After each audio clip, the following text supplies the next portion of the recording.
Bonjour à tous, j'espère que vous allez bien. Je suis ravie de vous retrouver aujourd'hui pour ce nouvel épisode de LTA, mais surtout dernier épisode de notre série sur les signes et l'entrepreneuriat. Alors aujourd'hui on se retrouve pour parler du signe du poisson dans l'entrepreneuriat. Donc évidemment cet épisode vous concerne et vous parlera si vous êtes donc poisson en signe solaire, donc avec un soleil en poisson, lune en poisson, ascendant poisson ou bien milieu du ciel en poisson. Alors, si je fais cette série sur l'entrepreneuriat, bon, je pense que vous le savez maintenant, c'est surtout parce que j'ai beaucoup de futurs entrepreneurs qui viennent me voir, et donc forcément, j'avais envie un petit peu de vous parler de ce que je peux observer, on va dire, à ce niveau-là, chez les personnes qui viennent me voir. Alors, aujourd'hui, on va parler d'un signe qui m'est un petit peu... que j'ai eu du mal, on va dire, à appréhender sur cette question-là de l'entrepreneuriat, pour être sincère avec vous. Que j'ai eu un petit peu de mal à cerner parce que par essence, le poisson c'est vraiment le signe un petit peu de tout ce qui est éthérique, tout ce qui est impalpable, tout ce qui est insaisissable par excellence. Et donc forcément, ça ne déroge pas à la règle, c'est vrai que forcément on peut avoir un petit peu du mal à classifier, à mettre des mots purement terriens, j'ai envie de dire, sur l'énergie des poissons. Parce que l'énergie du poisson est tout sauf terrienne, en général. En fait, le poisson, c'est tout sauf le présent et le palpable, en général. On est vraiment partout sauf là où on est, avec le poisson en général.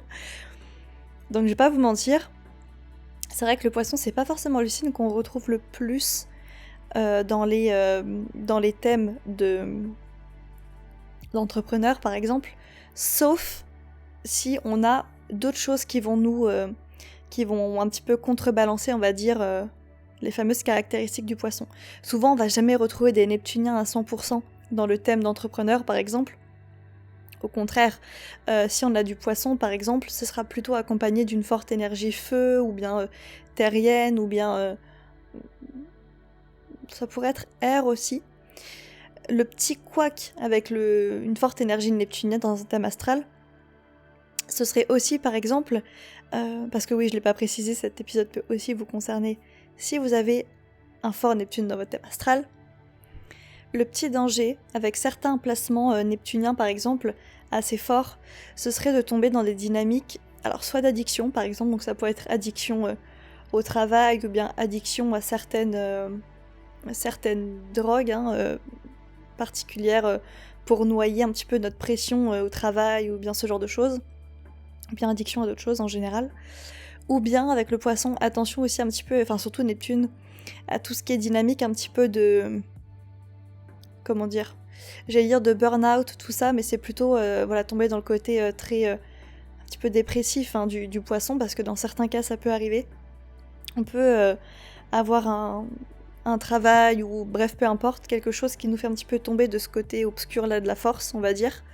Donc ce serait le petit piège, je pense, les deux pièges majeurs avec les poissons, avec les fortes énergies neptuniennes. Bon, alors c'est marrant parce que quand j'ai cherché vos témoignages un petit peu, quand je vous ai demandé votre avis sur les poissons et l'entrepreneuriat, un petit peu vos témoignages, votre expérience, il y a très peu de gens qui m'ont envoyé des témoignages, et c'est assez logique dans un sens, parce que c'est clair que le poisson, c'est pas forcément le signe le plus téméraire du zodiaque. C'est pas le signe qu'on va retrouver chez les grands entrepreneurs, enfin, il peut y avoir du poisson bien sûr, mais comme je vous dis, il s'agira vraiment de regarder le reste du thème, parce que le poisson seul comme ça n'est pas le signe de l'entrepreneuriat. Par contre, il y a des petites choses qui pourraient par contre bien, qui pourraient être le carburant au niveau de l'entrepreneuriat. Il y a des signes comme ça, je pense par exemple à la Vierge, au Poisson, à la Balance, tout ça, où, alors on va les retrouver dans certains milieux, mais en fait le plus important ça va être surtout les compétences qu'il y a derrière ces signes-là. Et pour le Poisson en l'occurrence, c'est assez intéressant parce que si on a, admettons, je sais pas, Soleil, Lune, Ascendant, milieu du ciel en Poisson, il y a un très fort, il pourrait y avoir une très forte notion liée à l'idéal, à un monde idéal, à une société idéale, à un travail idéal. Donc ça, c'est vrai que ça pourrait être un bon carburant en fait, hein, tout simplement pour les personnes qui ont du poisson et qui souhaitent être entrepreneurs par exemple. C'est vrai qu'en général, l'idéal qu'on se fait d'un métier ou bien il pourrait y avoir un petit peu une notion de rêverie hein, derrière, donc il faudrait vraiment bien faire attention à rester ancré. Parce que le poisson c'est l'idéal, mais c'est aussi la désillusion. Et c'est aussi la déception. Donc dans certains cas, attention. Il pourrait y avoir un petit peu des dynamiques de « Ah merde, mais je pensais pas que c'était comme ça en fait l'entrepreneuriat. Ah merde, il faut bosser. Ah, ok !» Donc c'est un petit peu dans ce sens-là, où c'est vrai qu'encore une fois, les poissons sont pas connus pour être les plus gros bosseurs, tout ça. Mais par contre, c'est des personnes qui peuvent être très motivées une fois qu'ils ont une espèce d'idéal comme ça, soit encore une fois de métier, soit de mode de vie, soit de tout ce que vous voulez. Donc ça pourrait être un petit peu le cheat code, le code astuce pour les poissons.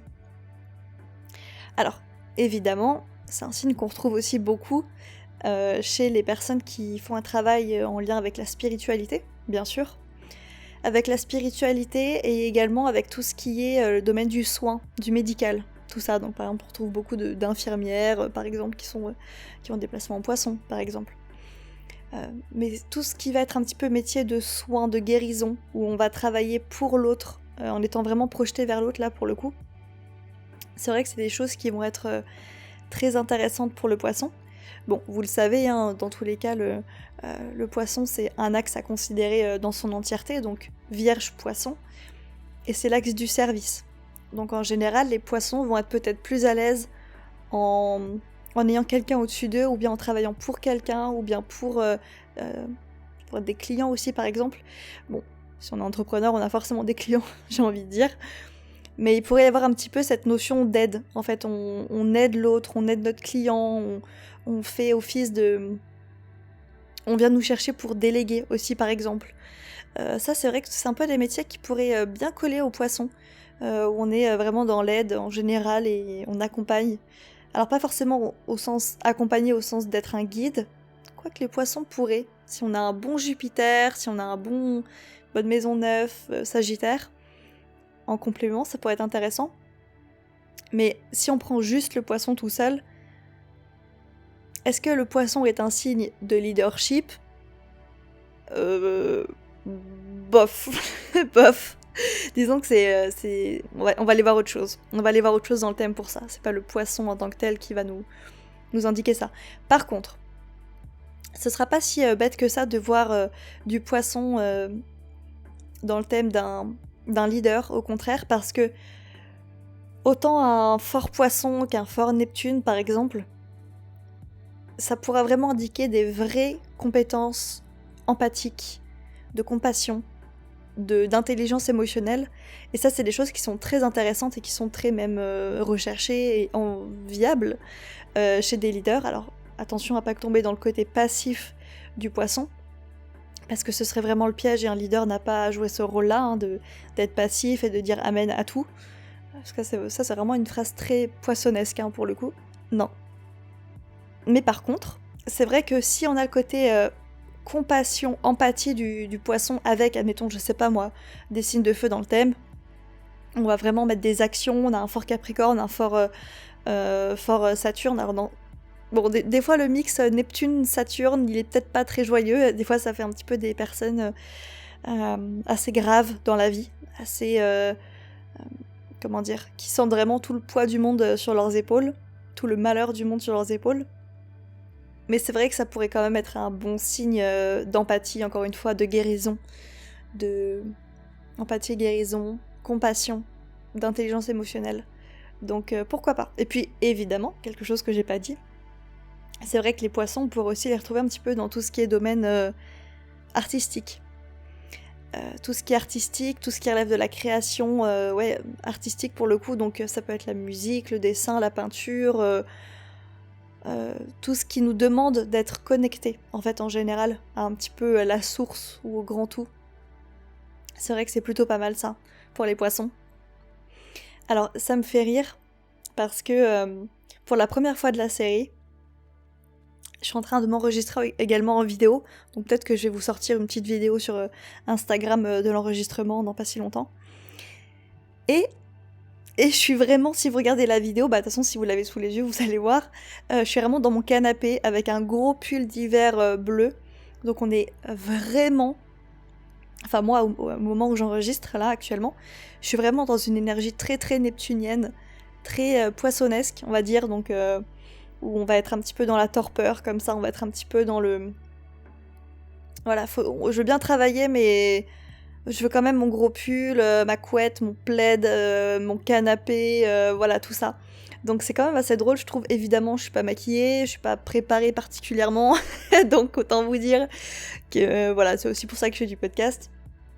Sinon, je ferai des vidéos sur YouTube. Mais qu'est-ce que je voulais dire? Oui, c'est le petit piège en fait, tout simplement pour les poissons. Le petit piège, ce serait tomber dans une espèce de torpeur. C'est un petit peu le mot. De torpeur, de flou. Ça, c'est un mot-clé hein, pour les Neptuniens en général, pour les poissons. En fait, si vous avez par exemple un milieu du ciel en poisson, ou bien une influence de Neptune dans votre maison 10, ça je l'ai vraiment remarqué très souvent, c'est vrai qu'il y a de fortes chances pour que vous allez faire face à un flou au niveau de la carrière, de ce que vous voulez faire, de la vocation. Soit vous voulez faire plein de choses, et ou vous n'avez aucune idée de comment vous intégrer dans le monde professionnel, de trouver votre vocation, de mettre le doigt sur votre, encore une fois, vocation. Ça, c'est vrai que c'est quelque chose qui peut être un vrai défi pour les poissons. Et comme forcément un petit peu les poissons sont, oui, donc le dernier signe du zodiaque, mais surtout un signe très éthérique, comme ça, très impalpable, tout sauf quasiment dans la matière. En général, moi je conseille toujours, bon, après ça dépend du thème, mais je conseille quand même assez souvent d'essayer de mettre en place pas forcément des routines, mais des petites actions au quotidien qui vous permettent d'être dans la matière. Alors je sais que les poissons sont pas forcément des très grands sportifs en général, mais c'est vrai que ce serait vraiment intéressant pour vous, en l'occurrence, de vous reconnecter à vos pieds. Vous l'attendiez passer là peut-être. Vous reconnecter à vos pieds, parce qu'en astrologie médicale, le poisson c'est les pieds.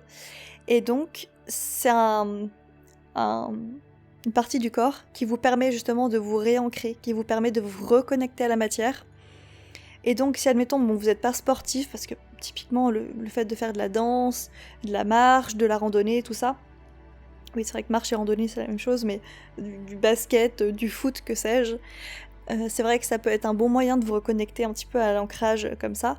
Mais si, admettons, vous n'êtes pas sportif, ce que je comprendrais, ce que je pourrais totalement entendre de la part des poissons, surtout Trinité astrale en poisson, et dans ce cas-là, ce serait plutôt de vous...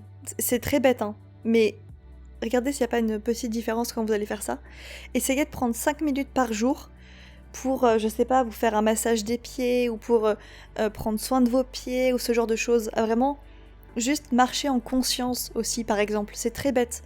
Mais si à un moment, j'ai eu le cas il y a pas longtemps en consultation, donc je vous le partage, une cliente, alors je sais plus trop quel était son thème, il y avait du poisson, il y avait un fort Neptune, et elle me disait que des fois elle avait des vertiges comme ça, bon, c'est passé, hein, c'est pas médical, enfin en tout cas il n'y a plus de problème médical, mais qu'elle se sentait vraiment déconnectée un petit peu du monde, que ça tournait beaucoup dans sa tête par exemple, qu'elle se sentait perdue dans le grand tout de son cerveau, en gros.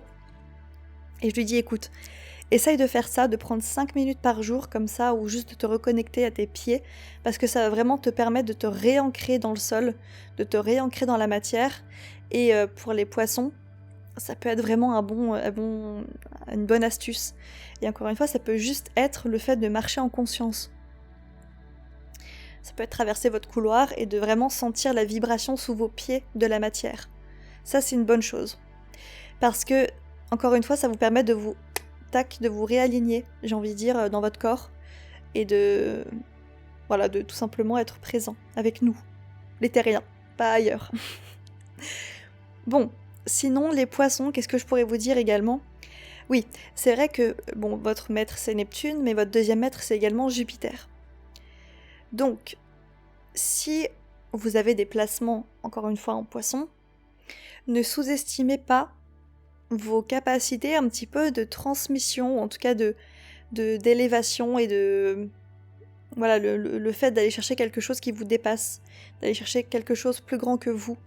parce que vous êtes aussi là pour ça, j'ai envie de dire, pour accéder à une strate supérieure, dans un sens. Mais vous n'avez pas besoin des mondes imaginaires ni de la fiction pour y accéder. Une des meilleures manières, j'ai envie de dire, d'être là, d'être présent et de s'élever, c'est déjà en ayant bien les pieds posés sur terre pour ensuite, hop, s'élancer un petit peu comme un trampoline vers le ciel. Mais à un moment, il faut bien toucher par terre, quoi. Alors, du coup, pour les poissons, ça pourrait être... Bon, ça, je l'ai dit pour quelques signes, je crois les sagittaires, je leur avais dit aussi. Moi, ce que je vous conseille de faire, les poissons, parce que peut-être que vous avez du mal avec tout ce qui est grosses tâches, vous savez, les tâches de 2 heures, ou bien les gros objectifs, ou des choses comme ça, ce serait peut-être plutôt de vous reposer sur votre signe opposé, sur la Vierge, qui pourrait un petit peu vous aider à découper vos tâches en toutes petites tâches, par exemple, ça peut être une bonne astuce. Alors l'intuition a une très grande place également dans votre thème astral, les poissons. Donc c'est pareil, suivez votre intuition à ce niveau-là. Peut-être que vous avez une intuition particulière sur votre routine au quotidien, sur comment travailler, sur comment mettre en place des habitudes de travail.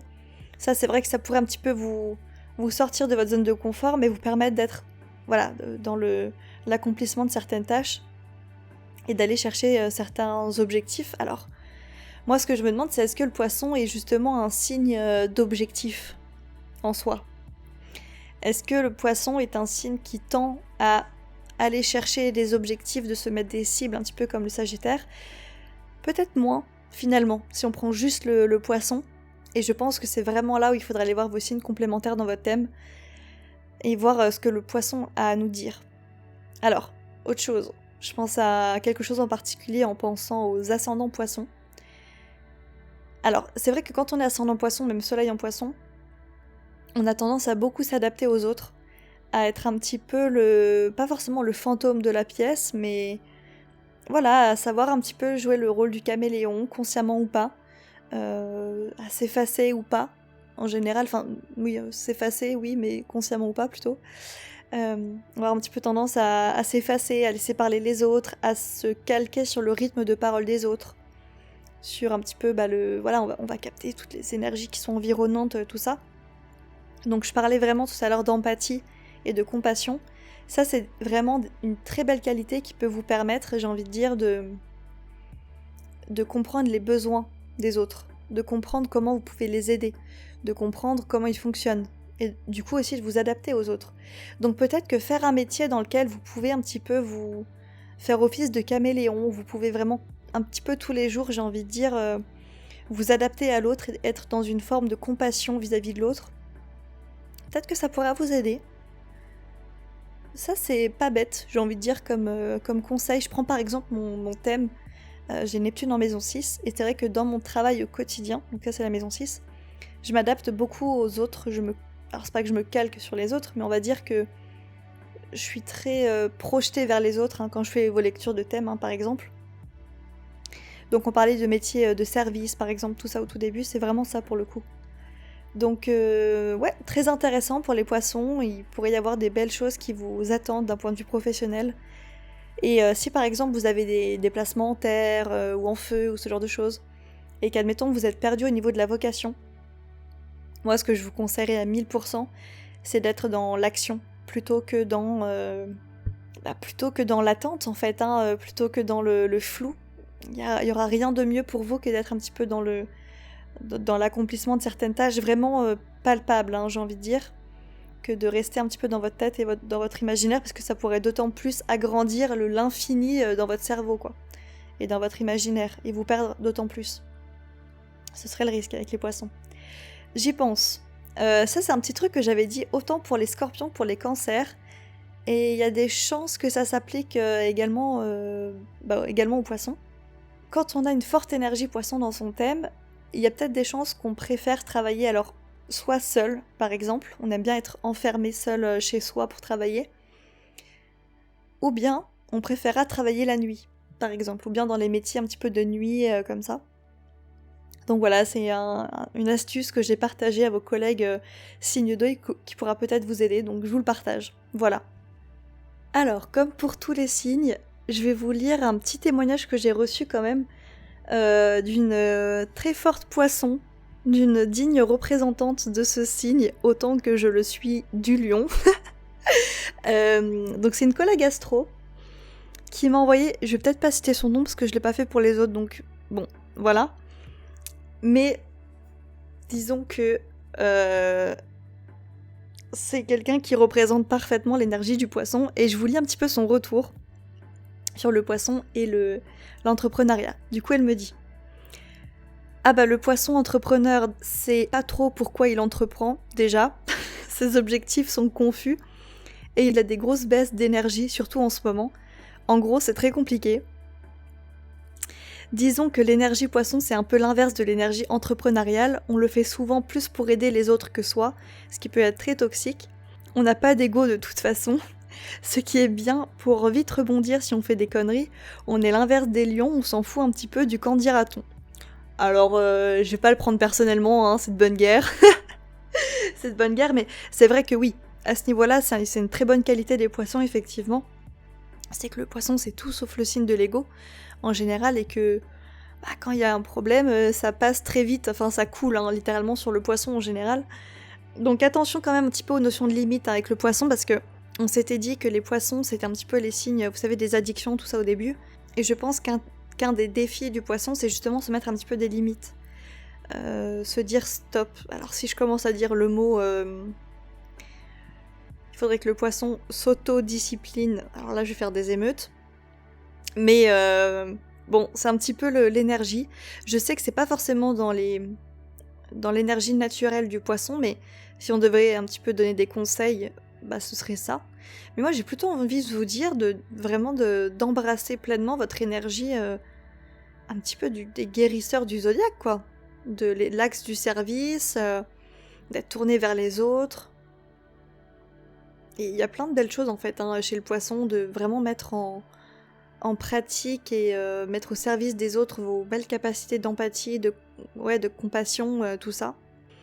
Il y a un truc que j'ai pas dit aussi, qui pourrait être très intéressant, c'est que si vous avez une forte influence de Neptune du poisson dans votre thème, comme Neptune c'est un petit peu ce qui représente l'inspiration collective, divine, oserais-je dire, c'est vrai que consciemment ou pas, vous pourriez faire office un petit peu d'inspiration pour les autres aussi.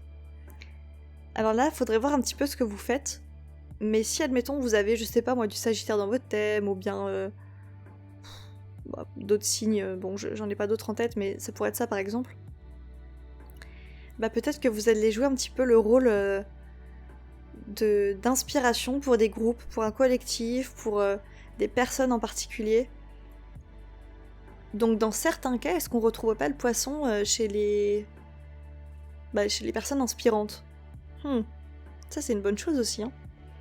Ce serait une bonne chose et ce serait pas si bête que ça, finalement. Alors c'est vrai que les poissons, on peut aussi les retrouver dans tout ce qui est monde un petit peu fictionnel, bon spiritualité j'en ai parlé, bon l'astrologie, tout ça. Mais aussi voilà, la fiction, par exemple, tout ce qui va être création d'un monde en général. Donc je sais pas, peut-être que les poissons ça fait...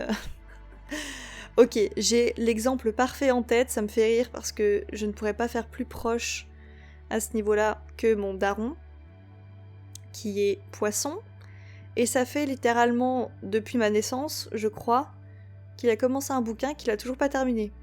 Voilà.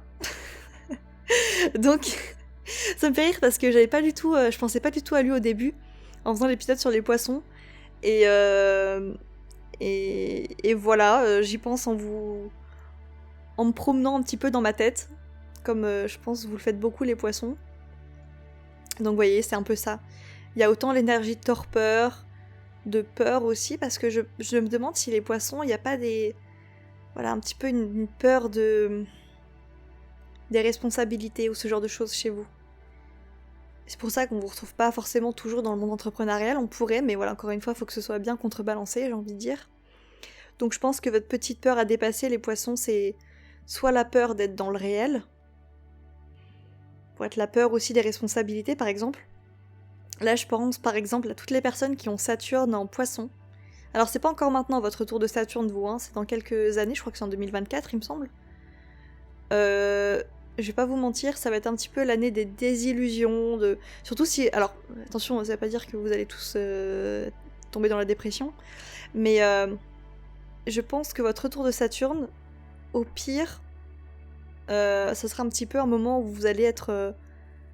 où vous allez redescendre un petit peu dans la réalité. Bon, attention, parce que là, je suis en train de vous dire un truc un petit peu, bof, mais évidemment, par rapport à d'autres, à vos thèmes en particulier, ça... Votre retour de Saturne, il aura d'autres résonances, bien sûr. Pour certains, ça va être un petit peu la découverte de dons spirituels, j'en sais rien. Non, mais en vrai, ou bien pour certains, ça pourrait être aussi une bonne période de guérison, hein, par exemple. Bon. Mais juste tout ça pour dire que voilà, les poissons, c'est pas forcément le signe des responsabilités. Appuyez-vous sur d'autres choses dans votre thème pour contrebalancer et tout ça. Alors c'est fou parce que le poisson, là je suis en train de regarder le minutage d'enregistrement, et je pensais jamais que j'allais autant enregistrer sur les poissons. Donc écoutez, les poissons, vous m'inspirez beaucoup, voilà. Vous m'inspirez beaucoup, visiblement, donc naturellement, vous incarnez ça, j'ai envie de dire, donc vous voyez, c'est assez drôle en vrai. C'est assez drôle. J'ai pas envie de passer 15 ans non plus sur votre signe, parce que c'est bon, on a déjà dit plein de trucs. Voilà. Oserais-je terminer l'épisode en vous disant, mettez-vous au travail? Ah, j'ai trop envie de faire comme avec les Capricornes et vous mettre un coup de pied aux fesses. Enfin, sauf que les Capricornes, ils ont pas besoin qu'on leur mette un coup de pied aux fesses. Mais, bon, voilà. Les poissons, vous n'avez pas d'excuses pour pas vous mettre au travail. Et la réalité, c'est pas si ennuyant que ça. Ok ? C'est pas si ennuyant que ça, on peut beaucoup s'amuser. Je pense que vous pouvez, par exemple, vous inspirer des lions aussi, par exemple, ou des béliers, ou des sagittaires encore une fois. Vous inspirez pas trop des Capricornes parce que vous allez tomber dans le côté un peu triste de la vie, un peu « oh mon dieu, la vie c'est de la merde, je retourne dans mon monde fictionnel ». Mais toutes les personnes qui ont une énergie très enfantine en général, très légère, peuvent vous permettre de redescendre un petit peu sur Terre et de vous dire « bon, j'avoue, c'est pas si mal ». Bon écoutez, je crois que j'ai fini, non seulement cet épisode, mais en plus la série sur les signes. Moi là je vais enchaîner novembre avec mon deuxième podcast, donc Confine Love saison 2, donc Déconfine Love, pour ceux qui ont un petit peu suivi. Un épisode par jour, pendant tout le mois de novembre. Je vous encourage à aller me suivre sur mon compte perso, parce que je pense que je vais plus en parler, oh quoique je vous en parlerai aussi sur LTA. Non restez sur LTA, vous inquiétez pas, voilà. Je vous en parlerai quand ça sortira. Et puis écoutez... moi j'allais me reposer quelques jours là, je pense 24 heures. Et puis je retourne un petit peu au travail après. Voilà.